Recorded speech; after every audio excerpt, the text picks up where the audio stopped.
ဘာတွေလဲဟေးဘာတွေလဲကြည့်မယ်ဝါဘာလဲပါဝါမင်းပခောက်ကူမျိုးကထုတ်တဲ့ပါဝါမင်းဒါပင်ရင်ကထုတ်တာနော်ပခောက်ကူမျိုးကပင်ရင်ဥခင်မောင်ဝင်းဒေါ်တင်ရအိုက်စားကောင်ကထုတ်တာပါအရန်စားကောင်းတော့ပဲမှုတ်စစ်လေးနော်ပဲမှုတ်အကျက်ဒါပခောက်ကူသားလေးလက်ဆောင်ပေးတာပါအဲ့ဒါကပဲမှုတ်အကျက်ဒါကပါဝါမင်းပါလေမကြောက်ဘူးတော့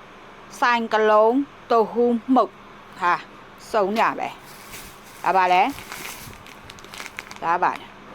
ဝါငါအကြိုက်ပဲစက်ကြိတ်ဗျာကျော်မှုတ်ဟာရှာပါဒါတော့လှုပ်စားမယ်ကွာအခုချက်ချင်းဒါကိုလှုပ်စားမယ်ဘယ်ကထုတ်တာပါဝါမင်းပဲပါဝါမင်းကနော်အစုံပဲစက်ကြိတ်ဗျာကျော်မှုတ်ဒါပါလေဆိုင်ကလုံး